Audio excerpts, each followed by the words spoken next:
Boa noite. Buenas noches.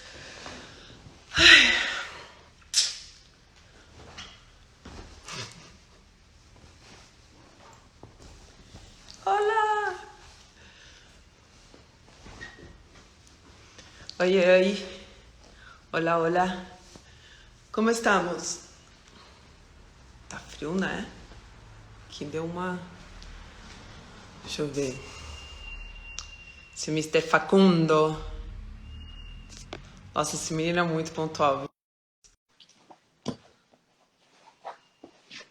Ai, ai, ai. Então, o Pedrinho, acho que ele vai participar. Ai, como você é E rápido. aí? Eu sou muito rápido. Você é muito Tudo bem? agilizado, né? Tudo bem. Normalmente eu fico esperando. Sou da Rola uma produção. ansiedade, sabe? Assim, tipo, ai, será que vai chegar? Não chegou. Aparece um monte de Eu gente. sempre fico, eu sempre me sinto muito ansioso antes dessas lives. Eu não sei por quê. Eu não sou muito bom com muita gente. E aí eu começo a ficar atrapalhado antes da live começar. Eu fico tendo uma crise de ansiedade, sabe? Mas agora eu já tô um pouco mais calmo. Sei. E aí, o teu dia foi bom? Olha, é uma pergunta muito profunda, né? Ultimamente, nesse Ah, isolamento, então pula assim. ela. Porque né? Ultimamente no isolamento, quando você pergunta se tá tudo bem, é tipo. Então, Então, mas tá tudo bem é muito tempo. Se o dia for bom, eu tô recortando em 8 horas. Eu gênio. não posso te perguntar se tá tudo bem, porque tá tudo bem, qualquer tipo de resposta cabe, né? O tá tudo bem foi completamente Ó, até me redimensionado deu nos dias de calor. hoje. Só de pensar se o dia foi bem ou não.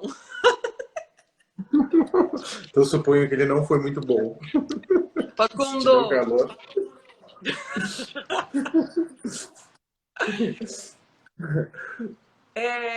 a gente podia começar meio Marília Gabriela, né? Quem é Facundo Guerra? Ai, não. Tá, não, mas tem muita gente que não me conhece aí. Então, eu, na verdade, sou argentino, vim pro Brasil. Meus pais, meu pai, meu avô e meu bisavô eram comunistas. Aí teve o golpe na década de 60 e voltei para o Brasil no começo dos anos 80. Então eu sou natural de Córdoba, na Argentina. Aí vim para uma família, morava aqui do lado, morava na Martinico Prado, aqui na Vila Buarque. Sempre morei aqui nessa região. E eu me formei em engenharia, então eu sou engenheiro de alimentos. Aí eu fiz jornalismo na PUC, Internacional e Político. Aí fiz mestrado e doutorado em ciência política pela PUC também. Bom, enfim, trabalhei num monte de corporação e quando eu tinha 30 anos eu resolvi enveredar para o empreendedorismo, que não é uma ocupação, nem é uma profissão, mas é um estado de espírito, né? Você está sempre tentando arrancar teu dinheiro do éter e do cosmos, das suas conexões e das suas redes. E aí eu comecei a montar um monte de negócios, assim. Então eu comecei a montar... Meu primeiro negócio foi o Vegas, que era uma boate ali na Rua Augusta. Aham. E desde então eu abri 20 negócios, todos eles em campos diferentes, assim. Casa de show, boate, restaurante, bar, cinema, espaço de exposição, espaço expositivo. E sempre no centro da cidade, sempre recuperando imóveis históricos. Então eu gosto muito de pegar um negócio, um lugar que estava abandonado há muitas décadas, e é nisso que eu me especializei ao longo dos anos, que eu sempre encontrava lugares que estavam abandonados, mas que falavam sobre... Porque eu, como argentino em São Paulo, e você também é estrangeira, só que ser argentino em São Paulo, no Brasil, eu vou te dizer que não é muito confortável. Você sempre vai ter que ouvir a piada do argentino, você vai ter que sempre ouvir que A Maradona Argentina é é menor do pior. que Pelé. Ser argentino no Argentina é Brasil é muito pior. difícil. É. E numa época que não existia bullying e nem politicamente correto. Então, ser argentino sempre foi um não lugar para mim, porque na Argentina eu não era brasileiro e no Brasil eu não era brasileiro. Quer dizer, na Argentina eu era brasileiro e no Brasil eu era argentino. Então, Eu eu sei. sempre fiquei meio desterrado, Essa sabe? mesma sensação que eu tenho. Ô, você podia É falar um muito pouquinho louco. espanhol? Tem uma galera da América Latina assim, Não, não quero. Eu só falo Argentina. espanhol com a minha, assim, com a minha família. Eu não consigo falar espanhol do nada. Eu acho que eu falo bem melhor português do que espanhol, Eu também. ultimamente, assim. Eu Eu me também. esqueci. Mas Eu falo bem melhor o desenrola, português. né? Ó, Tem uma Olha que tal. galera. Vou falar que Eu você vou vai falar com então o grupo português mais ajuda. devagar. Oi? Mas é isso, é o fato, são aqueles que não têm a gente, minha identidade é parte brasileira. Não, minha identidade nem é brasileira, minha identidade é argentina, porque eu me vejo como argentino e eu tenho coisas dos argentinos que ainda são muito minhas e das quais eu não consigo abrir mão. E eu sou paulistano, eu não sou nem brasileiro, nem brasileiro eu me considero paulistano. Ó, tem uma galera E aí eu dessa. sempre. Desculpa. Perdão. Ó, eu te cortei. Pode falar. Tá. E aí, nem brasileiro eu consigo me ver, eu consigo me ver como paulistano. E paulistano é um bicho meio raro, né? Meio raro. Um pouco Ó, estranho, um pouco difícil. Porque a gente não tem. O paulistano também não tem uma identidade. A gente tem vários bairros em São Paulo, cada bairro com sua identidade, mas não tem uma identidade de paulistano, né? E a identidade do paulistano ela sempre foi pelo viés negativo, pelo trabalho, pelo dinheiro, pela poluição, pelo cinza, pela sim. cidade que é tóxica e tudo mais. E aí eu comecei a me. E a gente sempre teve uma identidade muito voltada para o Borba Gato, né? Para aquela figura meio genocida, que matava índio à botada, esse tipo de coisa. E aí eu comecei a refutar essa identidade e falar: não, minha cidade não é só do Borba Gato. É também do Mário de Andrade, da Semana de 22, dos modernistas. E toda essa São Paulo que estava soterrada pelo desenvolvimentismo, pelos militares que fizeram tão mal para essa cidade, é uma cidade pré-década de 60, antes dos milicos, né? Porque aí os milicos vieram e encheram a cidade de viaduto, veio o Paulo Maluf, que é uma figura odiosa que a gente tem nessa cidade, um fascistão e corrupto. E aí eu comecei a redescobrir São Paulo, me tentando descobrir o que era ser paulistano. E aí cada negócio que eu reabri era um negócio um espaço, porque para mim a arquitetura é envelope de gente, então era um espaço que tinha sido importante para a memória dos paulistanos de outrem. Sim. E aí eu trago esses espaços de volta, mudo o conteúdo dele e falo sobre São Paulo. Então estou sempre, todo o tempo falando sobre São Paulo quando eu Você sempre está monto alguma levantando. coisa. Tem uma galera que está elogiando o seu fundo. Mas não é de mentira, não, é de verdade. É meu jardim. É. É, eu moro no Pacaembu, então eu tenho um jardim bonito aqui. E deixa Fica eu meio falar uma radioativo, né? coisa. Me conta quem é Facundo Guerra Pai. É difícil, né? Porque a gente sempre fala que a paternidade, ou tem esse clichê de que a paternidade muda muito o homem. É muito louco isso, porque um homem, ele demora para virar pai. Mesmo quando ele é muito ligado, mesmo quando ele está numa família mononuclear cristã, a gente não é educado para ser pai, né, Gisele? A gente é educado para, enfim, conquistar várias fêmeas.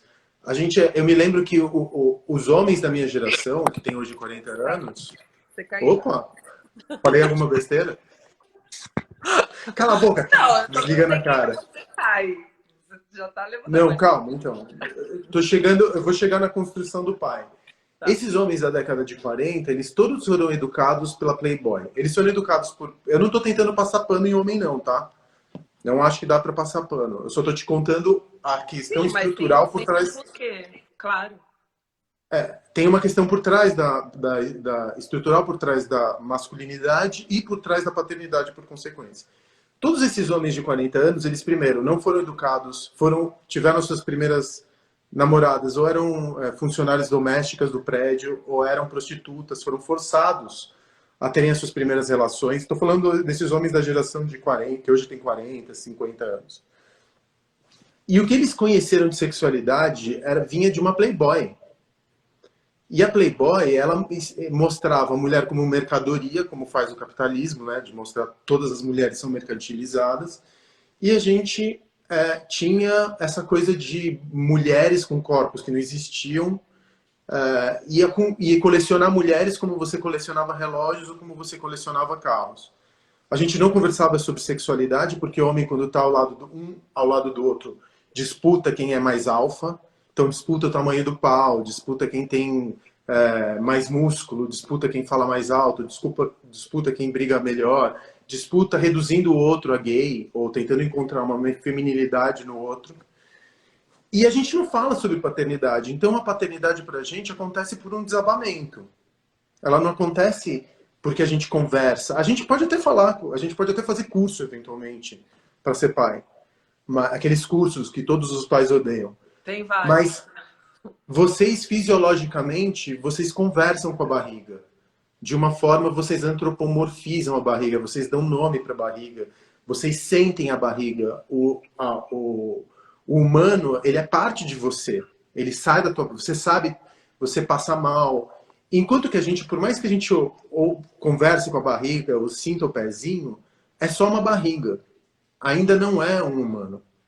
A gente pode racionalmente falar, tem um maninho aqui dentro. Mas depois, vai para o outro lado, não consegue transformar. Então, quando a fratura para a gente acontece no nascimento, mas ainda assim, quando nasce, a mãe cria uma redoma em torno dela, porque historicamente as mães foram sempre muito machucadas, ou abandonadas, ou foram fragilizadas, então elas protegem a cria e criam uma redoma em que o homem precisa de uma cunha para conseguir entrar, especialmente nos primeiros meses. Então a paternidade, no caso da maior parte dos homens que eu conheço, eu não sei se isso é uma regra geral, porque o homem também não fala sobre paternidade. Eu nunca converso com um amigo meu sobre paternidade. Porque mesmo esse lance de paternidade ativa, que começou a ser uma palavra mais utilizada nos últimos tempos, eu estou te falando de 3, 4 anos para cá, isso é uma mentira, né? Porque os pais mais legais que eu conheço, eles tiram fotos com as suas crias no Instagram. Se eles são separados, isso é meio que utilizado como afrodisíaco. Né? Quem resiste a uma foto de um homem com um bebê no Instagram? Ninguém resiste. Então é tipo afrodisíaco, quase, ele é o pai, e as redes sociais criaram essa impressão do pai ativo. Lindo. Oi? Então as redes sociais criaram esse novo ser, o pai ativo. Que porque não faz porra nenhuma, porque por mais que você seja um pai participativo, você nunca vai conseguir dividir em pé de igualdade as tarefas que dizem respeito à criação de um filho ou de uma filha. Óbvio que tem pai fora da curva, óbvio que eu estou falando da regra geral, lógico que tem exceções.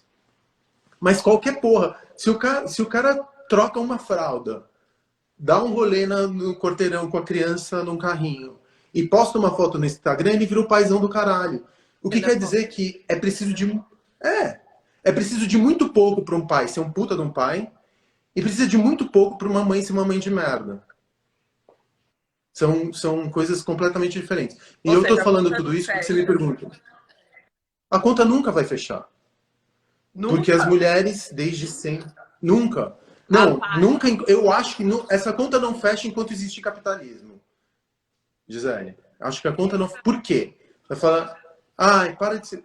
Porque no capitalismo, as mulheres... Não é que as mulheres teve uma divisão igual de trabalho. Elas foram sequestradas, as mulheres foram chamadas pelo capital para trabalhar.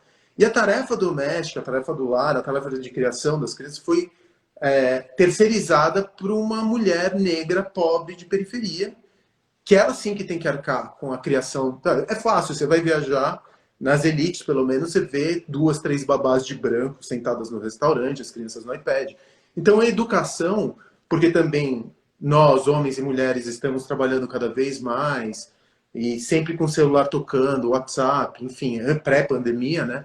A educação foi terceirizada para também essas mulheres, normalmente negras, de periferia, que foram recrutadas também pelas mulheres brancas, de elite, para a criação dos seus filhos. Então a conta nunca vai fechar. Aí você me perguntou como é que é ser pai. Desculpa pelo preâmbulo gigantesco. Não, que eu fiz foi um parênteses. Como quem sou eu como pai? Pai. Então, hoje em dia, a paternidade, eu sou muito sortudo, porque eu sou dono do meu tempo. Por ser empreendedor. Então, eu tive, eu fiz, além de eu ter a sorte de ser empreendedor e ser dono do meu próprio tempo, eu tenho a sorte de ser pai de um humano incrível, de uma pessoa incrível, que é a Pina, cuja presença é muito prazerosa para mim. Então, a paternidade não é uma obrigação. para mim, eu não me sinto obrigado a cuidar da Pina, eu quero cuidar dela, eu me sinto feliz quando eu tô do lado dela. Óbvio que às vezes enche o saco, eu quero colocar ela numa caçamba, como todas as mães, e a gente não fala muito das dores, né? Tem horas que a gente Mas é não importante aguenta. falar. É. Né? Óbvio que tem de vez em quando vontade que eu tenho, tem horas que eu tenho vontade de colocar ela numa caçamba, que eu não aguento mais. Mas grande parte das vezes eu me realizo mais como pai, porque eu acho que é o seguinte, Gi, a gente está vivendo num limite muito histórico. Eu tenho uma responsabilidade muito grande. Eu tenho várias coisas em mim que eu odeio. Eu fui criado como um racista estrutural, um machista estrutural, um homofóbico Todos. estrutural, todos. Eu não posso deixar isso vazar para minha filha, entendeu? Então eu tenho que fazer com que os meus defeitos morram em mim e que minha filha seja um humano muito melhor do que eu sou. E não existe ninguém que é racista. As pessoas não nascem racistas. Elas são educadas como racistas. Elas têm exemplos. Então, como a gente vive numa sociedade que é estruturalmente fascista e extrai o pior da gente, você ser pai e mãe e defender um humano dos estímulos externos, ela é branca, ela é rica, ela é de elite, é muito rápido ela se converter numa fascistazinha qualquer. Sim. Precisa de muito tempo, de muito investimento de vida, da minha parte, da parte da Vanessa, para a gente conseguir fazê-la um humano melhor do que nós dois somos. É, são vocês dois contra toda uma sociedade, né? Quanto mais que a gente tá Escolas, vendo, exemplos. tá Então, pesado. Mas você sempre foi esse pai consciente? não, eu fui, no começo eu fui muito ausente, assim, Não pode chorar. não, não Brincadeira, vou se quiser chorar, não chorar, vou pode chorar. chorar. Não, não vou chorar, eu só não tô querendo, não vou falar, não, eu sempre fui um cara consciente pra cacete. Não, eu já fui muito encostado na Vanessa, já fui muito cuzão também, já... Eu acho que, assim, desde o começo, a Vanessa, no começo, era uma leoa, assim, ela protegia muito a Pina, né? Como todas as mães. Então eu tinha que, como eu te disse, me meter e falar assim, não, quem vai trocar fralda sou eu. No começo eu falava pra ela, eu não vou trocar fralda, por exemplo. Eu falava pra ela, eu não consigo com cheiro de cocô. Eu não vou trocar fralda. No primeira fralda fui eu que troquei, entendeu? As primeiras fraldas fui eu que troquei. O primeiro banho fui eu que dei. Mas tem essa coisa de que o espaço da paternidade foi também arrancado, porque ele tampouco é dado pra gente. Porque vocês já partem do pressuposto que a gente vai ser uns pais de merda. E vocês têm razão. Historicamente sempre foi assim. Então, pra gente, se sobra para quem? Se o pai não tá por perto, para quem que sobra a conta? Pra Mas, mulher. bom, na gestação, você foi um pai presente? Na gestação eu fui relativamente, assim, eu fui em todos os exames. Não, mas você foi um cara que acolheu a Vanessa? Você foi um cara que tava ali, tipo, não. Não, eu poderia ter sido um cara melhor, mas eu não fui esse cara que Porque acolheu, que, enfim, pelo que eu ando não lendo e escutando as mães, muitas mães não permitem os pais furarem essa bolha porque eles não foram acolhedores durante a gestação. pode ser, Tem muito pode isso. ser. Mas também tem situações e situações de gestação, né? Às Como assim? vezes, assim, você não tá a gravidez não é planejada. Eu tô tentando mais uma vez passar o pano, mas tem às vezes situações e situações que você, sei lá, eu não queria ser pai, por exemplo, e no final das contas foi a melhor coisa que aconteceu na minha vida. Mas não era, eu sempre tinha esse discurso de que, eu não quero ser pai porque a humanidade é terrível e a Terra não aguenta mais, não tem humano demais na Terra. Eu Eu tinha esse era, discurso eu era essa boçal, mãe. Eu era essa pessoa. entendeu? E aí demora, como eu te disse, demora pra gente pegar no tranco, porque a maternidade acontece no primeiro mês para vocês. Enquanto que pra gente vai acontecer sei lá quando, entendeu? E a gente se descola e as transformações físicas e psíquicas que acontecem numa mulher não nos afetam diretamente, entendeu? Então a gente não se dá muito conta de que vocês Estou falando assim, né? Em casos e casos. Estou falando do meu caso especificamente. Eu demorei um tempo assim para entender que eu ia ser pai, mas eu não deixava de ser o provedor, ou não deixava de de estar presente nos momentos importantes todos, entendeu? Só não acolhi como eu deveria ter acolhido. Por cagada minha E qual mesmo. foi o Eu já momento pedi que... perdão para Vanessa por isso. Ah, é lindo isso. E é muito... Todo mundo aqui tá elogiando aqui. Te atrapalha as pessoas? Porque eu acho muito bom a gente Não, ler os não, comentários. tudo bem. Então, você acredita que foi a Vanessa que te puxou? Aonde veio esse clique? Ops, eu não tô sendo responsável aqui. Vi, não, foi tipo um man up, entendeu? Tive que me dar conta de que, porra, tem uma coisa que a gente fala, não é os primeiros meses, eles não são pela criança. É nisso que eu acho que os pais falham. Hoje eu me dou conta disso. A paternidade ou criar uma criança precisa ser dividido não pela criança, mas pela mãe. Porque a mãe fica fisicamente exausta, psiquicamente exausta, deprimida, em muitos casos, né? Muitas têm depressão pós-parto, muito comum. Muitos pais também têm depressão pós-parto. Eu acho que eu tive uma, apesar desses 3 meses terem sido muito loucos. Eu não consigo me lembrar de muita coisa, porque são os 3 meses mais cruéis na vida de um humano adulto, né? Os 3 primeiros meses da criança. Mas eu acho que os pais, eles têm que cuidar das mães. Porque desse jeito, porque não cuidar das mães, cuidar da criança, para que a mãe não fique tão sobrecarregada, para que por sua vez, quando ela for cuidar da criança, ela também esteja feliz, tranquila, descansada. Pedrinho vai participar? Vai, cara, Nossa. eu sabia disso, ele dormiu e ele não mamou, ele tá olhando pra mim e fala... Manda brasa que essa hora é sagrada. Então, no final das contas, tem uma parada que, assim, você tem que olhar para esses dois seres, né? Porque você vai se fundir. É uma fusão de três. Deixa eu cumprimentar. Cumprimenta o tio Facundo, ele já tá assim, ó.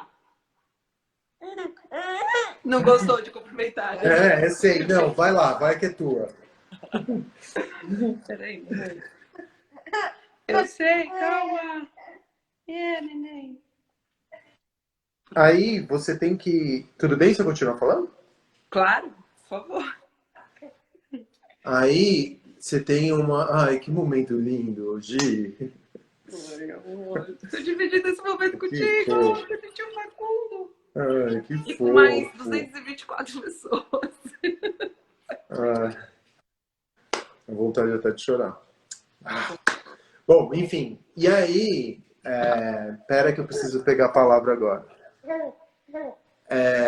É muito difícil. Assim, é o pai que, no final das contas, tem que construir também. É muito fácil pra gente também se encostar, sabe? Porque já é esperado que a gente vai se encostar. Já é esperado que o trabalho doméstico, o trabalho do lar vai ficar para a mulher. Né? Que ela vai ter que também ter essa carga. É socialmente esperado. A gente foi educado. Estou falando homens brancos de classe média, cis, héteros, tá? A gente já foi educado pelas mamães. A gente nunca sai da adolescência, entendeu? Porque alguém sempre faz a nossa cama, alguém sempre faz o cafezinho da manhã pra gente, o almocinho tá sempre pronto. Então, quantos são os homens que sabem limpar a casa? Quantos são os homens que sabem limpar um banheiro? Dá pra contar em um dedo em São Paulo inteiro? Então é difícil, a gente é psiquicamente imaturo para essa vida do lar e desse trabalho que não é o trabalho ali fora, mas é o trabalho da porta para dentro, entendeu? Então você acha que foi, tipo, foi um chacoalhão de dentro para fora e também da Vanessa para você? Você acredita que teve esse movimento mútuo que te fez... Você tem que mostrar o nosso Ai, Gi, eu acho que tipo de homem que precisa pegar esse caminho. porque eu acho que assim, o que eu me dei conta foi que aqueles anos seriam os anos mais importantes da minha vida. E eu me dei muita conta numa questão até quase racional, sabe? Eu falava assim, ó, o tempo que eu for investir nesse humano pelos próximos 3 anos, vai valer pelo resto da minha vida. O tipo de ligação que um pai faz com uma criança, ou que uma mãe faz com uma criança, nos primeiros 3 anos, determina essa relação pelo resto da vida. Isso é cientificamente estudado. Uhum. Então eu falei assim, eu vou me dedicar para os primeiros anos da minha filha, porque isso vai, esse humano vai, eu a amo, obviamente, loucamente, de um jeito indescritível, mas eu sabia que esses primeiros meses, esses primeiros anos, seriam responsáveis. Pronto? Você engasga, desculpa. Relaxa. É muito leite, daí ele fica... É uma fonte, né? Parece tio Patinhas. Ele puxou muito a mãe dele. Tipo, ele se engasga rindo. Eu vou morrer!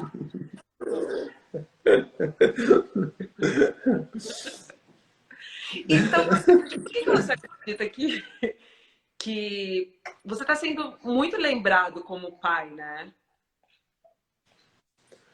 Mas aqui eu acho que nesse primeiro momento, por causa da porra da paternidade ativa, que isso virou um assunto quando... Eu tenho até um pouco de vergonha, porque às vezes eu até posto uma foto com a Pina no meu Instagram e eu recebo tanto biscoito que parece que eu tô querendo biscoito, sabe? Então hoje eu tenho até tido mais cuidado para não publicar a foto da Pina, não por medo de expô-la, mas para não ficar recebendo biscoito, porque eu não sou esse pai incrível que a maior parte das pessoas acredita que eu sou. Entendeu? Isso de um lado. E do outro lado, porque eu acho que eu tô começando a falar que essa história de paternidade ativa é uma balela. Não existe isso. Não deveria existir. Não se fala de maternidade ativa, por que vai se qualificar a paternidade como ativa? O que é muito louco, porque a gente também tem que lembrar que tem, sei lá, 6 milhões de brasileiros sem o nome do pai no seu RG. Porque é isso que eu estava te falando. No Brasil, o pai pode se dar o luxo de falar assim, acho que eu não quero ser pai. Não tô afim de ser pai agora. Tá bom, eu pago ali uma pensão miserável por mês e tô limpo. Pego a criança a cada 15 dias, tiro uma fotinha, falar, entrego tipo, na mão. hoje eu tô com dor de cabeça, não vou visitar o filho, não. Vou pegar ela, porque eu conheço muito isso, até eu conheço casos assim de homens que pegam a criança a cada 15 dias, entregam para sua própria mãe, tiram uma foto no Instagram e saem para rolê. Sim. Quantos casos você conhece é óbvio que tem, mas de homens que ficaram responsáveis, e aqui estão falando assim, homem não ajuda. Ninguém está falando de ajudar, também acho que homem não ajuda. Homem tem que dividir, tem que se responsabiliza ou não. dividir a responsabilidade. Mas aí tem até essa porra desse ajuda, não ajuda, entendeu? Então eu comecei a falar, eu acho que não existe essa história de paternidade ativa, é paternidade pronto. Mas num país onde a gente tem esse machismo que é horroroso, você fazer o mínimo já é fazer muito, e já te destaca, entendeu? E aí eu acho que ultimamente eu acabei ficando um pouco mais visível dentro da minha paternidade por fazer o mínimo dos mínimos. Não deveria nem receber biscoito por isso. E você acha que veio isso pelas suas redes sociais? Você postando, falando? Quando que começou, assim? Você começou a ser lembrado não como puta empresário, que tem não sei quantas casas, não sei o que, não, mas como pai? Quando foi esse turning point? Não, é porque eu acho que eu também instiga uma certa curiosidade, né? Porque eu, por exemplo, eu tenho a pior profissão possível para você pensar que um pai pode ter, dono de boate. Que tipo de humano é dono de boate? Dono de bar? Você nunca consegue colar a ideia do pai com o dono de algum serviço de entretenimento à noite. São horários incompatíveis até, né? A criança... Eu durmo durante o dia enquanto a criança tá acordada? Não dá. E eu escolhi ser pai e não ser empresário, pelo menos não estar à noite nos meus lugares, não estar à noite como empresário. Eu trabalho durante o dia junto com a minha filha e vou dormir 10, 11 horas da noite, um pouco depois dela. Foi uma escolha. Mais uma vez eu tive essa escolha. Aí eu acho que eu escolhi do jeito certo, né? Mas foi uma escolha. Porque a nós, pais, é dada essa escolha. Eu falo pais como a sociedade te permite essa escolha. Porque a paternidade, mais uma vez, é facultativa. E quando eu tive que escolher, eu acho que eu fiz a escolha certa, que foi viver a potência de ser pai, aprender a ser pai, viver as doçuras de ser pai, as dores de ser pai. Porque eu também já estava cansado, né, da minha vida como solteirão, dono de bar, sabe? Já tinha dado para mim, eu já estava de saco cheio de tudo aquilo que eu já tinha experimentado sendo empresário e dono das minhas coisas. Então a paternidade ela não me transformou, porque eu acho que eu acho pouco provável que a paternidade e a maternidade transformem uma pessoa. Você não vai, a não ser que, bom, pode ser, a não ser que você fique muito traumatizada com isso. Mas a gente fala muito de transformação. E eu acho que a gente fica. Eu acho que sim, porque, cara, o que foi que você falou até agora no começo da nossa conversa? A partir do momento que a gente quer dar uma educação, sabe, 100% incrível para os nossos filhos, para as nossas crias, tipo, não quero que ele seja fascista, não quero que ele seja racista, não quero que ele seja... E a gente nasceu, né, fomos criados assim, nessa sociedade, então existe uma reeducação, né? Eu sei que Existe. hoje eu tô mais chata ainda com a minha família. Isso que a gente tá isolado, sabe? Assim, mais chata comigo mesma. Ai, não, não pode falar isso. Ai, não, isso tá errado, sabe? Assim, e fico me culpando muito. Então, acho que existe uma transformação, não? Não acho que seja uma transformação, porque para você começar a coibir esse fascista que você tem no seu peito, de você começar a amordaçá-lo, essa conta não pode ser uma conta da criança, tem que ser uma conta anterior à criança, entendeu? Você não vai, de repente, a criança aparecer e falar, opa, tenho que parar de ser fascista. Opa, tenho que parar de fazer piadinha com gays. Opa, tenho que parar de ser machista. Isso acontece em algum momento antes. Eu acho que não são eventos que acontecem que são correlatos, mas não são uma causalidade, sabe? Sim, Na sim. causa e efeito. E aí eu acho que é isso, no final das contas, hoje em dia eu tenho mais. Eu sou mais complexo. Tem uma coisa que o Pedrinho já tem, que você deve ter visto, que para mim eu vou morrer com essa imagem na minha cabeça. E você passou por ela recentemente, eu acho que você vai se lembrar disso. É muito louco, porque quando o bebê nasce, ele é meio que aquela larvinha, né? É um mamífero, vai. Você nem chama de primata, é um mamífero. Aí, depois de um mês ou 2 meses, ele vira um primatinha, e você começa a perceber que ele é meio macaquinho. Eu chamava a Pina de macaquinha, primatinha, gorilinha, fofinha. Mas tem alguma coisa que acontece ao redor dos 3 meses, que é o brilhinho no olhar. Sabe aquele brilhinho do Oli? Quando o Oli recobra a consciência, ele faz assim? Total. E Parece isso que eu dá tenho certeza que era que é o brilhinho. Não mudou nada na fisionomia. É só a sobrancelha que muda, o olhinho que brilha e ele sorri quando ele te reconhece o rosto. E ele fala, é você, humano, que cuida de mim. É você, aquele lugar quente. Que eu acho que quem escreveu o Oli e quem desenhou Com certeza que teve essa sensação. tinha acabado de ter filho.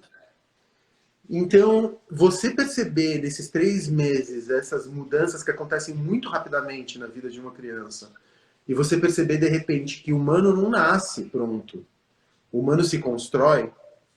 Se você pegar uma criança e jogar na floresta para ser criada por lobos, ela vai virar uma criança feral, ela não vai ficar nem em pé. Ela não vai falar, ela não vai ser algo entre um símio e um humano. E criança se constrói. E o processo de construção de humano na tentativa e no erro é uma das coisas mais ricas, mais complexas que eu já vi na minha vida. Então, a imagem que eu vou levar para o caixão é esse dia que eu estava olhando para a Pina, que estava olhando para todos os lados, assim, babando, né, olhando para todo quanto é lado, e um dia ela fixou o olhar no meu olho e sorriu.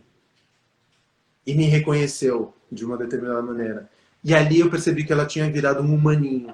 Porque ainda tem uma gestação pós-uterina, né? Tem tudo esse lance. Foi muito forte, foi muito forte. Eu sinto muito por aqueles pais que não Que não conseguiram, passa, que não passaram por isso. Eu sinto é. muito, porque é uma das, talvez a lembrança mais forte que eu tenho na minha vida.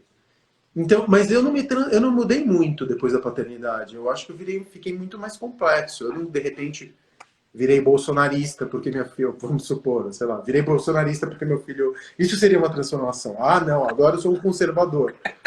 Não.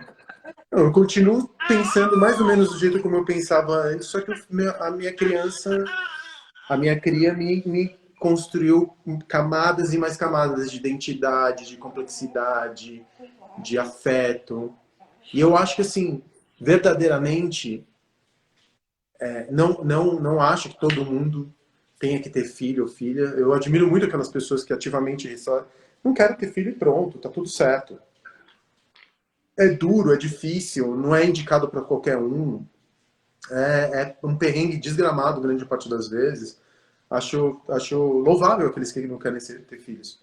Mas aqueles que resolvem ter e têm pela metade, é muito triste. Você é aquele Tô falando amigo, dos pais. sim, e você é aquele amigo que fica falando para os amigos? É, você tenta Não dar, adianta. educar. Não adianta.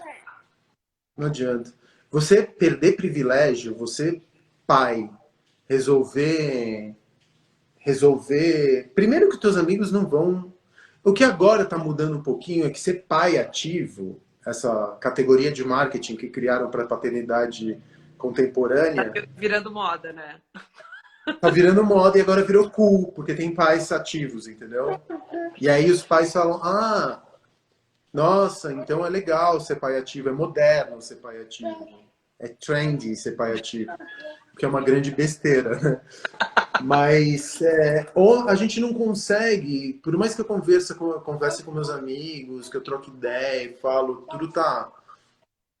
O que você tá fazendo aqui, meu? Você tá com uma criança de 2 meses em casa. Mas você Não, já então, chegou eu a tava falar. precisando de um tempo. Já, mas não entra por um ouvido e sai pelo outro, porque o homem não sabe perder privilégio. Homem branco, de elite, nunca dorme mamando em privilégio, não vai querer perder. Entendeu? Você fala pro cara, ó, você vai ter que passar umas noites sem dormir, aí o cara já fica numa preguiça. Ai, mas meu soninho é tão bom. Não, a gente contrata uma babá para dormir à noite. Mas, tipo, Homem branco não se antes você consegue não perder era um privilégio. pai tão consciente e agora você é, você acha que os outros pais não podem ter essa transformação também? E assim, uma Oxalá, grande né? Eu transformação também, na sociedade? mas eu fui pai há 8 anos, então teve muita discussão e teve muita educação para chegar no lugar onde eu estou hoje, entendeu? E eu também e teve também uma chave que mudou dentro de mim em algum momento, que a minha identidade como pai, ela se colocou acima de todas as outras identidades.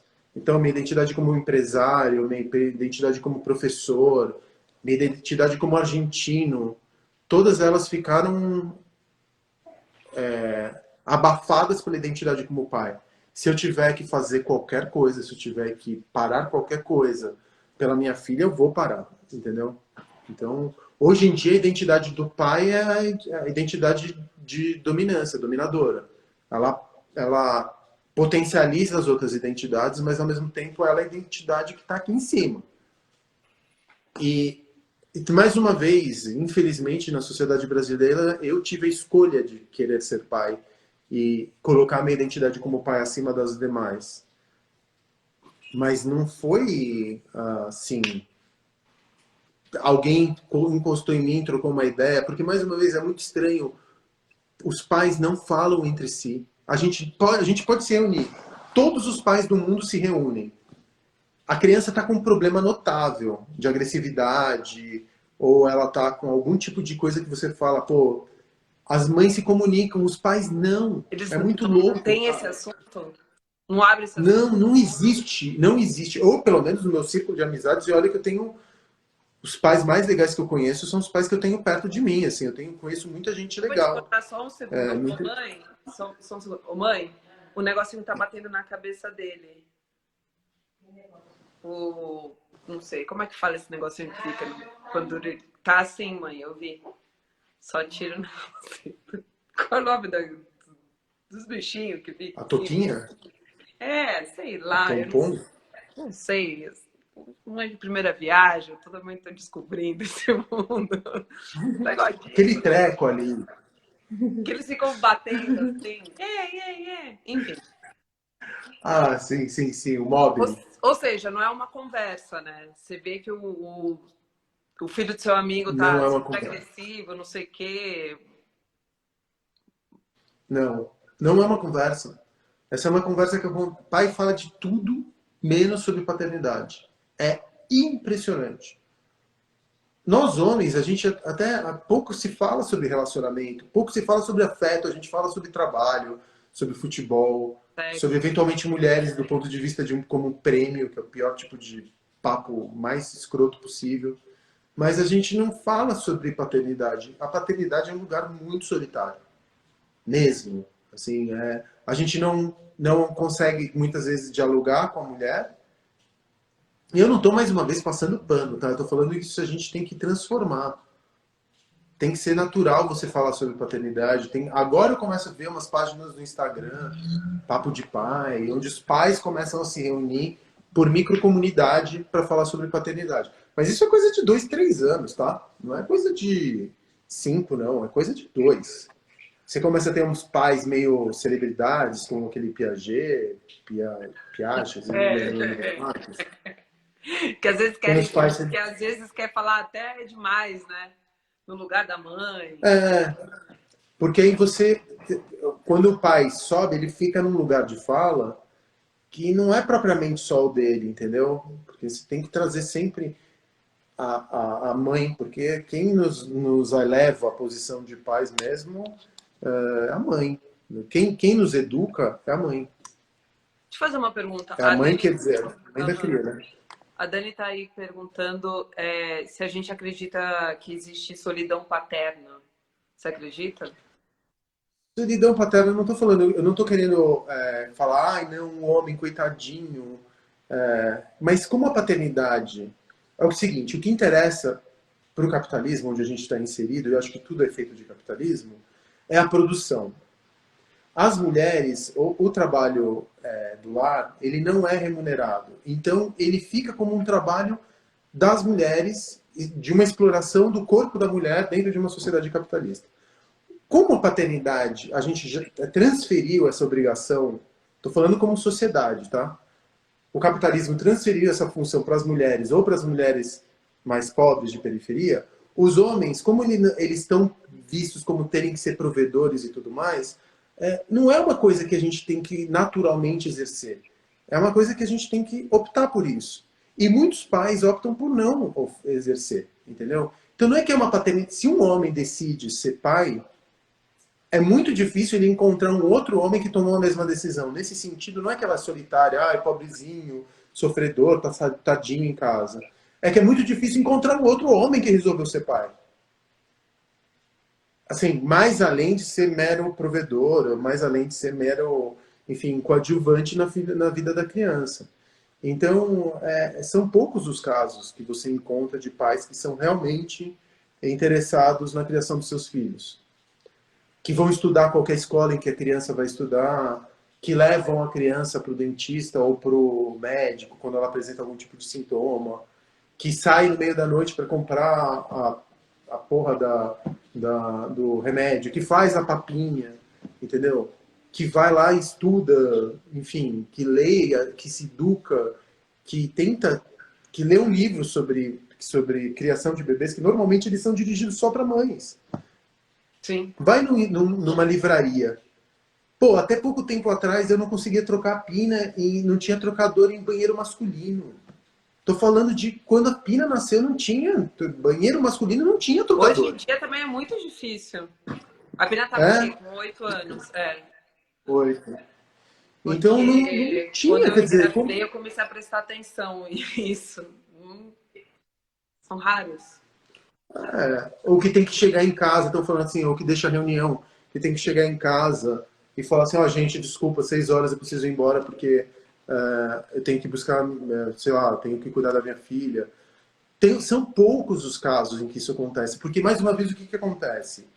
Dentro dessa sociedade patriarcal capitalista, Quando a mulher está empregada, o que acontece quando ela engravida? Ela é demitida. Ela passa a licença maternidade e não consegue voltar. O que acontece, eu acho que a origem de... Para você entender como esse é um problema... Desculpa, para você entender não, mas... Para eu exemplificar como esse é um problema do capitalismo, o homem tem quanto tempo de licença paternidade? 3 semanas? 3 Não, uma semanas. semana. É uma semana. É uma Uma semana de semana? licença... É uma semana de licença Ou paternidade e seja, normalmente ele emenda um... é, Fudeu! Entendeu? Porque ele não consegue nem aprender... Com uma semana, ou 2 semanas que seja, o que ele consegue aprender? Como que ele vai poder, de alguma forma, 5 dias. contribuir para a criança? São cinco Tem dias de licença. uma São cinco semana. dias de licença paternidade. Por quê? A mulher tem 6 meses e o homem tem 5 dias. O que acontece? Esse homem aqui, ele nunca vai ser pai. No melhor dos casos, né? Se ele tem, no caso, a sorte de estar empregado. Então ele nunca vai ligar, ele nunca vai conseguir se ligar com a cria, psiquicamente falando. Ele nunca vai aprender, ele nunca vai fazer nada. Então, 5 dias de um lado e 6 meses do outro, ou 5 meses do outro, você tem um descolamento terrível, porque a mulher já se fez essa fusão com a criança, já sabe o que significa cada choro, cada tipo de tom de choro, de risada, já, por tentativa e erro, já sabe cuidar desse ser, enquanto o homem bobão vai lá, sai 7 horas da manhã, volta 9 horas da noite, faz um cafuné na barriga da criança, vai dormir, ou vai continuar trabalhando no computador. Nunca vai acontecer isso. Por isso que você me perguntava, quando que isso vai acontecer? O primeiro passo é homens e mulheres terem a mesma licença. Então é a primeira coisa que a gente tem que fazer para começar a ter algum caminho para a igualdade, algum caminho para a gente ter equidade na responsabilidade da criação. Senão a conta sempre vai ficar para a mãe. Sempre. Você trabalhou muito paternidade na sua terapia?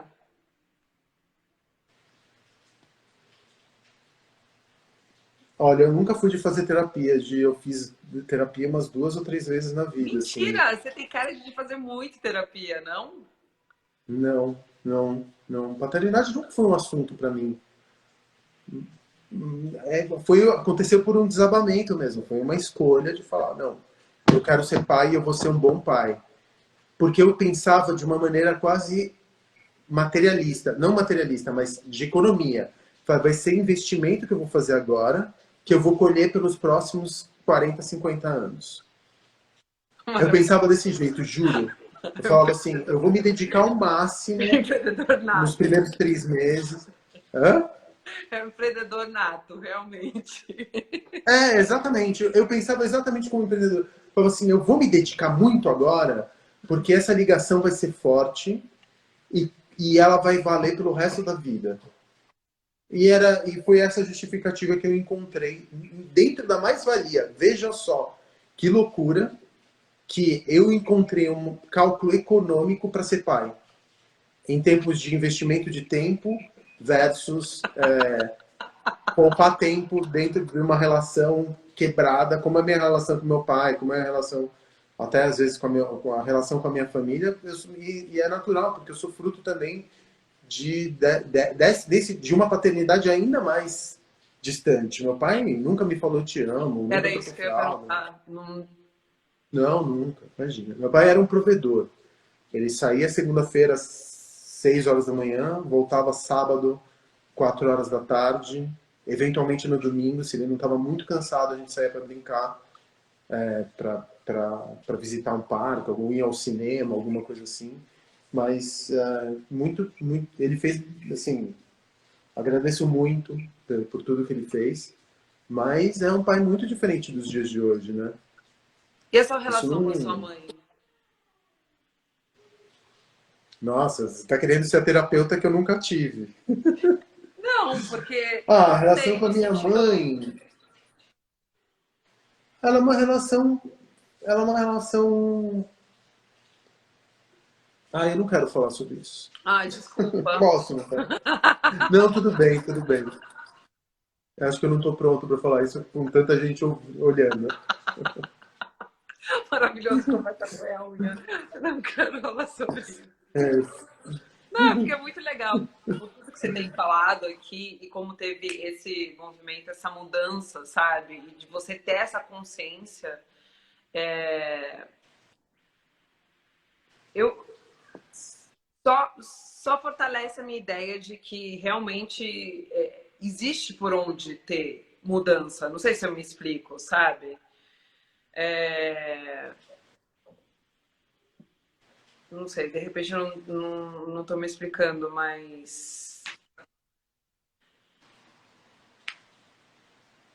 te ouvir, saber de você, me deixa confiante de que pode acontecer uma mudança, sabe? Acho que um em um, e vendo vários pais agora te escutando, falando, e você super aqui, sincerão, super aberto, falando, pá, é muito importante. E eu acredito, não sei se eu sou muito poliana, mas eu acredito que sim, que existe uma, uma mudança.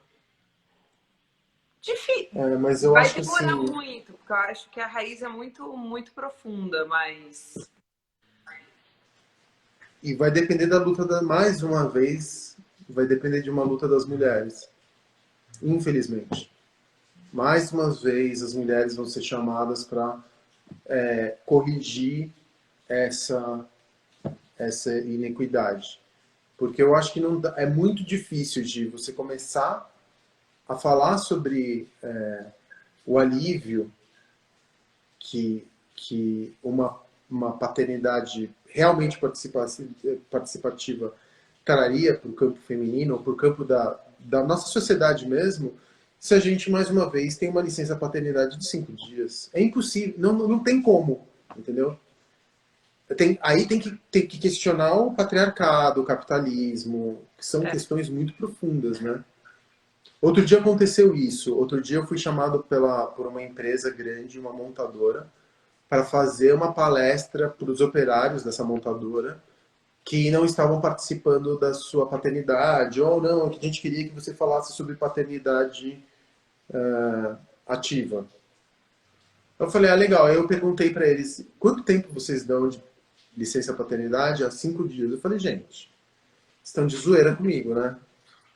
Porque como que eu vou falar de paternidade ativa se vocês aí dentro dão 5 dias para os seus funcionários? é a base Não de. dá para falar. Não dá. E Não aí dá. aí eles me tiraram do evento, eu perdi uma grana. Mas era isso, eu falei, me fudi. Mas foi isso, eu falei, meu, não dá, eu não posso falar sobre isso. Porque vai soar falso. Se vocês não têm uma política, e tem muitas empresas no Brasil que têm essa política, que já começaram a ter essa política, de Haja uma, por exemplo, que dá uma licença de 5 meses para os pais. Que eu acho que Exatamente. assim, ou o Fala. Google acho que também dá, que eu acho que assim, é uma concessão das empresas que estão mais fincadas no espírito do tempo, porque e que não é verdade aqui no Brasil, né? A gente tem um país de pequena, média empresa. Microempresário, pequeno empresário, pequena, média empresa emprega 80% da população, não, dos ativos, né? Daqueles que estão empregados. Então, isso nunca vai acontecer se não for pela força da lei. Ó, tá rolando o update aqui da Lux. Obrigada. Que são agora 20 dias. Licença de paternidade. A licença paternidade, mas então agora faz muito pouco tempo. O Juan, Porque me falaram. o Juan aqui tá perguntando quanto tempo você dá para os seus funcionários. Eu não tive ainda. Eu acho que é exatamente a mesma coisa que todo mundo. Eu sigo a lei. Isso é ótima pergunta.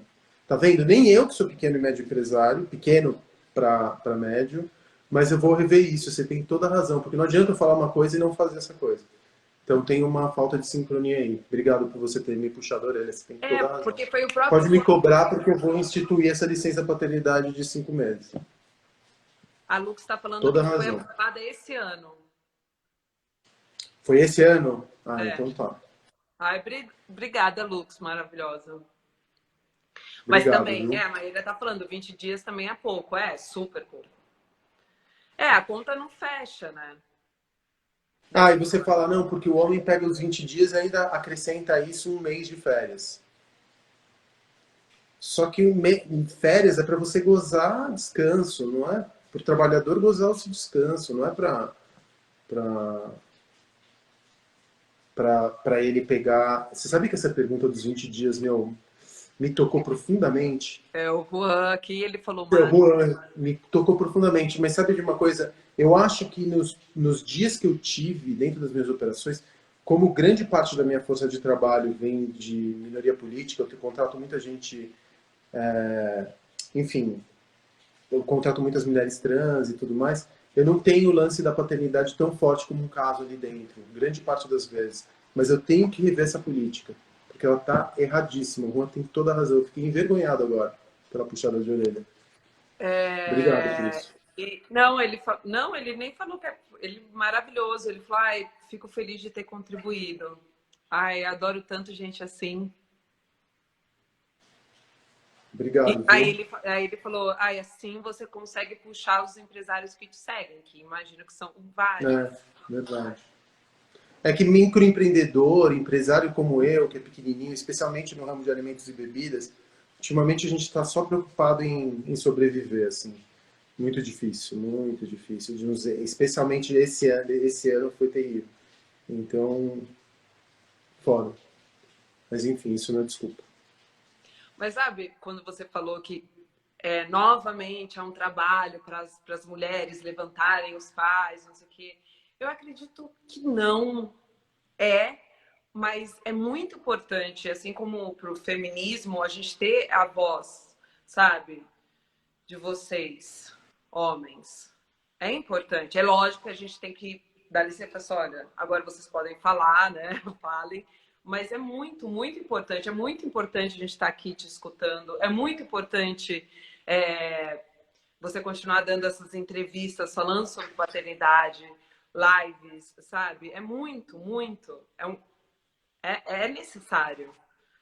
Então, eu espero que venham mais facundos por aí levantando uma bandeira que é óbvia, mas infelizmente a gente ainda precisa levantar. É, infelizmente mesmo, Gi. A sua mãe ficar orgulhosa de você? Morre de orgulho. Me Ai, manda mensagem quase todos os dias dizendo: ai, filho, fico tão orgulhosa da tua caminhada. Me mandou uma mensagem hoje falando isso. Ai, tão orgulhosa porque eu fui visitar o altar, que é um negócio que eu estou montando junto com ela e com a Pina esse final de semana passado. E aí ela falou: ai, eu tô tão orgulhosa de você, me mandar essa mensagem fofa. Ela era muito amorosa. Eu que às vezes tenho dificuldade de ser recíproco no afeto. Às vezes eu travo para demonstrar afeto para ela. Por isso que eu travei aquela hora. Minha relação com ela é boa. Eu queria que eu fosse tão afetuoso com ela quanto ela comigo. ah, Às vezes eu não consigo. mas você tendo essa E consciência. também tem essa coisa. É, tem essa coisa também. A gente não. O homem não tem nem muita coisa de ter afeto, sabe? De conseguir demonstrar afeto, desenvolver A afeto. É muito louco. sociedade tem castra, né? Tende a castrar, né? As emoções dos homens. Isso é muito triste. E a gente também tem essa coisa de, além de ser não castrado, a única hora que você tem para demonstrar afeto é quando você tá bêbado, ou quando você tá bem louco. Aí você vai, abraça amigo, diz eu te amo, amigão, cacete a quatro. Mas é triste que tem que ser intoxicado, né? Ah, mas eu imagino que você é super carinhoso, né, com a Pina. Ah, sou. É. Sou. Não tem Tipo, um dia para ela que eu fale que eu não a amo. Não e tem você um é de dia. ficar beijando de tipo cria? Agora ela tá com 8 anos, ela ainda tá muito menininha, ela não entrou na fase pré-teen. Ela ainda tá criança. Então, mas eu tenho cuidado, eu tento ter o cuidado também de não ficar sufocando ela de carinho. Porque a minha carência ela não pode ser descarregada em cima da minha filha, entendeu? Eu tô começando a entender os limites, assim. Antes, quando ela era um bebezão, eu ficava cheirando ela o dia inteiro. Agora eu tô falando, ó, não projeta tuas carências nela, não fica não fica exagerando tanto, porque ela pode pegar IRC. Ela Você pode. acha? Ah, exagero sim, né? Nada é bom com muito exagero. Ai, você acha? Ah, eu acho, eu acho. Eu sou capricorniano, você tem que levar isso em consideração. É meu ascendente, Capricorniano. Eu sou capricorniano. Então Mas eu qual é seu tenho uma. ascendente? Leão. Leão. Ah, Ai, que Leão é super saco. amoroso. Aquelas que mudaram, né? Então, mas eu sou, mas eu sou comedido. Então eu tento não também. A Hã? Dani tá falando aqui, excesso de amor não faz mal. É claro que não. Quanto mais. Mas espera aí, eu não estou falando que excesso de amor faz mal. Eu estou falando que não todas as vezes que eu quero expressar meu amor, ela está pronta para recebê-lo. Então, é óbvio que quando ela vem, me dá um beijo, me dá um abraço, faz um desenho, me beija, é óbvio que eu fico super feliz. E eu sempre procuro ela, mas eu tento também não ficar o tempo inteiro solicitando o afeto dela, porque eu não sei se ela tá também. Então, Ah, mas ela vai falar não, não vai? não sei, acho que não, ela tá meio bebezona ainda, sei lá, é uma encarnação relativamente recente a minha. É, a De Maíra tá começar. falando que realmente você tá tendo um cuidado para não avançar. Peraí. É um cuidado para não invadir o campo da Pina, né? É, Uma porque galera tá também agora comentando. tem uma coisa muito louca que também são os corpos, entendeu? Tem o corpo dela e tem o meu corpo. Até pouco tempo atrás, a gente tomava banho juntos, por exemplo. Uhum. Agora isso tá. Eu já não me sinto mais confortável de tomar banho com ela, entendeu? Tem o corpo dela que eu preciso respeitar, a privacidade dela que eu preciso respeitar. Tem alguma coisa que acontece a partir dessa idade, 7, 8 anos, que é no campo do corpo. E aí você não consegue mais se sentir confortável dos corpos estarem todo o tempo em contato, entendeu? Por ela e por mim, pelos dois. Então eu tenho um cuidado assim de, óbvio que se dependesse de mim eu ficava cheirando e foforando ela o dia inteiro, mas tem um cuidado meu de não ficar solicitando o corpo dela o tempo inteiro, Entendi. porque também não posso usá-la como não é querer privá-la de amor. Não falta amor nunca. Mas eu também é isso, eu não posso ficar resolvendo minhas carências com ela, né? Eu acho que eu tô resolvendo minhas carências com o Pedro Luna, eu tô aprendendo com você. Mas ainda dá, ainda tá tudo certo. Daqui a uns anos você pensa nisso. Agora são carências Ai, meu mútuas. A Deus, carência acho que eu dele tô com muito. você e vice-versa. Qual é o nome daquela que fica. É... Ai, gente.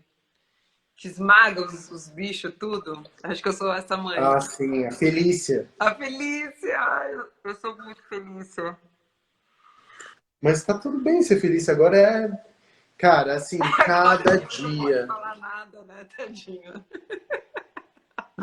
cada dia, cada segundo, cada momento, assim, é muito foda. As pessoas falam, ah, é porque passa muito rápido. E eu falava assim, não passa muito rápido quando eu tô aqui, passa devagar, porque eu tenho uma coisa que eu fazia muito com a Pina, eu faço até hoje. Tem uns momentos que são. A gente não consegue falar. Felicidade é alguma coisa muito grande, né? É quase inconcebível. A felicidade é incomensurável.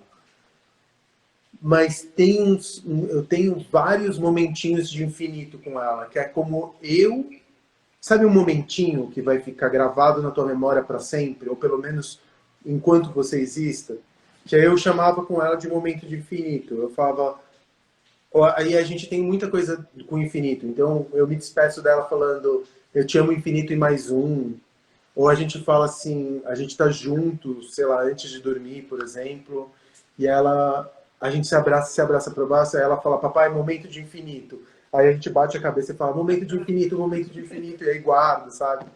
Então essas coisas que acontecem desde pequenininho. É muito louco você ter construir e ver essa criança sair de um bebê e se desenvolver como um corpo e virar uma adulta, que eu acho que vai acontecer daqui a pouquinho, ela vai começar a ficar adolescente. E é isso que eu sinto pena dos pais que não estão do lado. Isso é muito triste. Você, um pai, e isso quebra uma mulher, né? Isso quebra uma mulher e quebra um homem, porque quantas são as mulheres que têm relações mal resolvidas com seus pais? O que Sim. se chama de daddy issue. Quantos homens que têm relações mal resolvidas com seu pai? Então, a paternidade, o exercício da paternidade, ele, ele melhora a sociedade como um todo. Ele é importante para a sociedade, para, como sociedade, a gente ter um futuro melhor, a gente ser menos tóxico, a gente ser mais, sei lá, mais humano. Mais A humano. gente a paternidade, o não exercício da paternidade causa cicatrizes psíquicas em gerações e gerações de homens e de mulheres. E aí depois, por conta dessas relações, isso você vai perguntar para qualquer analista, quantas mulheres não carregam, e homens também, não carregam as relações tóxicas que elas tinham com seus pais, ou a ausência de relação que elas tinham com seus pais, e pelo resto da sua vida, e procuram homens que vão e continuam aturando homens que são tóxicos, porque de alguma maneira elas aprenderam que Que o homem é amor é assim, isso. né? Ou que esse distanciamento, ou que essa falta de cuidado, porque eles são homens, eles são assim. A gente não pode mais aturar os homens são assim. Os homens são os responsáveis por a gente estar vivendo nesse período histórico desolador, onde é muito difícil você ser otimista com relação ao futuro. Em todos os campos, campo político, no campo ambiental, Tudo, que tudo. tipo de terra que a gente... A testosterona cagou tudo, entendeu? Esse excesso de homem, essa energia masculina, esse jeito de ser homem, levou a gente para uma situação limítrofe do ponto de vista histórico. Eu tenho muito... O que eu tenho mais... Me causa mais ansiedade é perceber que talvez o Pedro ou a Pina vão crescer numa terra muito diferente da gente. Muito. Porque a gente está começando a perceber os efeitos da masculinidade tóxica. Essa masculinidade que durante tantos e tantos anos causou traumas em gerações de humanos. Então a paternidade, aí recobrando um pouquinho, relembrando e abordando de novo aquele assunto que a gente estava abordando, o assunto da paternidade, ela precisa ser um assunto urgente. Aí você fala, não deveria ser assim, a gente não deveria discutir a paternidade? Não, não deveria. Mas é Realmente, a gente não necessário. deveria.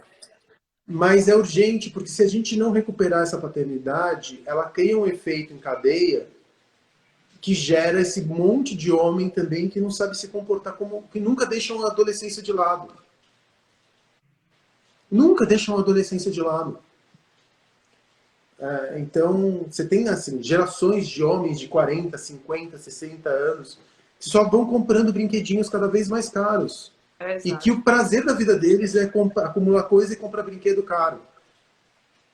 Você sente que os meninos, Então, é foda. que os homens, os garotos de 20 e poucos anos, 30, eles não estão vindo com um chip melhor? Eles não têm um chip melhor? Ah, Gi, eu, Depende eu muito, acho que, claro. assim, não deu tempo ainda. Eu acho que não deu tempo ainda. Porque você começa a perguntar, por exemplo, o que acontece? As mulheres, como um grupo político, elas estão avançando muito. Ainda se mata muita mulher, ainda se violenta muita mulher, mas é inegável que algumas conquistas aconteceram de um tempo para cá, especialmente dos anos 60 para cá. Então, esse avanço no campo político das mulheres acua os homens, por um outro lado. Então, você vai conversar com a geração Z, por exemplo, a gente fala tanto de feminismo, de luta política das mulheres nos últimos tempos, que esses meninos que hoje têm 15 anos, eles estão com, não, eu tô com bode de... As feministas deixaram tudo muito complicado. Porque é uma situação desconfortável perder privilégio. É horroroso você ter alguma coisa e você perder. Talvez das sensações humanas seja a pior de todas. É melhor não ter do que ter e perder. E a gente nasce, homem branco, de classe média ou elite, nasce banhado, lambuzado em privilégio. Acho muito pouco provável que talvez os pais da minha geração, que tem entre 40 e 50 anos, vai de 30 para 40, eu acho que essa geração. E alguns desses pais vão construir meninos que não vão ser abusadores e que não vão levar um tapa na orelha se brincarem de boneca. Mas isso é uma coisa muito recente. A gente ainda vai precisar de algumas gerações para que realmente a gente tenha um outro tipo de paternidade. E eu tenho medo de não dar tempo. Porque nós, como espécie, talvez não tenhamos mais uma geração. O que a gente está vivendo hoje, a gente precisa resolver agora. A gente não tem mais 100 anos para resolver o problema, por exemplo, do aquecimento global. Então é muito, muito foda, assim. Eu fico muito preocupado. Porque o que acontece? O que aconteceu, por exemplo, na pandemia? Aumento de violência doméstica, aumento de abuso de menores na sociedade. Quando a crise bate, a gente vive em situação de guerra, o humanismo vai para o saco. E as primeiras que sofrem são as mulheres e as crianças. Mulheres pretas, então. Então, se a gente então, se a gente viver uma crise econômica oriunda de uma crise climática, os avanços das minorias políticas conquistados a duras penas de uma década para cá, eles correm o risco de virar pó por homens brancos armados que vão usar da violência para impor as suas vontades e para não perder privilégio.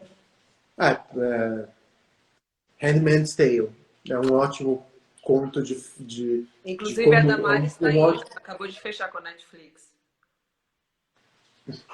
Eu não entendi, desculpa. A Damares acabou de fechar com a Netflix. Ela está fechando com a Netflix, vai participar. Uma piadinha. Agora que eu entendi. Mas enfim. Desculpa.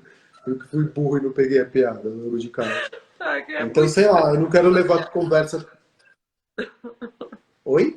É que foi muito escrota essa piada. Não foi, não. Aí eu acho que assim, a gente tem. Eu fico muito preocupado. Eu fico muito ansioso. Eu fico ansioso o tempo inteiro. E aí agora, por exemplo, eu como pai de menina, eu tenho que me perguntar, minha filha vai fazer balé ou jiu-jitsu? O que ela quiser, né? O que ela quiser. Mas eu como pai, se eu tiver que orientar, eu posso... Aliás, ela pode se dar o luxo de fazer aquilo que ela quiser? Se eu tenho que prepará-la para um futuro em que ela vai ter que se defender de um homem, provavelmente, em algum momento, porque todas as... Sim, tudo bem, faz os dois, mas, mais uma vez, eu não... Se ela não tiver uma inclinação para fazer jiu-jitsu, será que eu não... Eu tento convencê-la de fazer alguma arte marcial o tempo inteiro. Filha, vamos ver o Kung Fu, talvez o Judô, que tal o Jiu-Jitsu? Vamos tentar fazer dois esportes. Eu fico preocupado com isso, porque eu preciso que ela se defenda dos homens que, com certeza, vão incomodá-la em algum momento da sua vida. É engraçado você fazer esse ponto. Eu com 7 anos, eu tava fazendo judô e balé clássico. Eu lembro que a minha professora, a Lúcia, ela brigava muito comigo, porque era primeiro judô e depois balé clássico. Então não tinha tempo, era colado. Então a minha meia sempre vinha rasgada. A professora Lúcia sempre acabava comigo, mas eu fazia os dois. Não sei. Então, o que eu acho... Hã? Não sei porque eu tô falando isso, mas é que é a realidade. Não, mas é porque não. Então, é uma coisa que teu pai deve ter sido deve ser um cara muito legal também, porque não eram muitas as mulheres que faziam judô. Eu fiz judô. Não eram muitas as mulheres que faziam judô, porque aí tinha também aquela coisa da masculinização da mulher e que ela vai fugir do estereótipo da mulher bailarina e de repente vai fazer judô. Entendeu? Então, seu pai deve ter sido um cara, deve ser um puta de um pai. Espero, né? Ele tá aí do teu lado. Não, Não ele é um sei se ele tá aí puta perto. de pai. Meu pai era aquele pai que quando a minha mãe ficava deitada, tipo, não acordava, meu pai chegava, me tirava do berço, colocava no peito da minha mãe. É esse tipo de pai, sabe? É um pai que as minhas primeiras memórias eu tô com meu pai. Eu não lembro da minha mãe, eu lembro do meu pai. Então As eu tuas tenho. primeiras memórias são com ele? É, Olha que bonito isso. com meu pai. Eu tenho essa relação muito próxima da Pina, assim, eu agradeço todos os dias, porque é muito louco, assim, cada dia, como ela não vem com todos os meus preconceitos, ela tem um olhar tão foda com relação à vida, tão interessante, tão novo, que ela me entorta várias vezes. A vida, a minha filha é uma puta companhia, a gente adora ver filme de terror, a gente adora, tipo, eu gosto muito de lugar abandonado, né? Meio por causa da natureza daquilo que eu faço, de encontrar os lugares abandonados. A gente cria aventuras de exploração, de encontrar, invadir não, entrar em lugares abandonados. É muito legal, ela é uma bela companheira de vida. Eu Ai, amo. Facundo, eu adorei. É, eu Adorei, a gente adorei tá com uma hora também. e 20 aqui falando, cara. É, Você é um cara muito especial. E, por favor, faça mais obrigado, viu? live, fale sobre isso, dê entrevista mesmo. É importante a gente ter a sua voz, sabe? De verdade. Obrigado, Ju. Obrigado por você ter tido paciência aí de trocar ideia comigo e fazer esse Paciência, viu? convite. Ah, meu, homem exige paciência. Quase todos. Eu vou salvar a live, tô perguntando. Vai salvar a live? Vou salvar. E a semana que vem a gente vai estar com o Facundo de novo, segunda-feira, como ser pai. Todas as segundas-feiras, às 21 horas, estaremos eu e o Facundo. Vou fazer um talk show daqui a pouco sobre paternidade. Faça isso. Eu vou produzir. Se cuida, viu? Beijo, muito, Beijo muito na tua obrigada. família, beijo no Pedrinho. Se cuida. Obrigada. Beijo aí na Pina. Beijo. Tchau. Tchau. Tchau, gente. Muito obrigada. Beijo, beijo.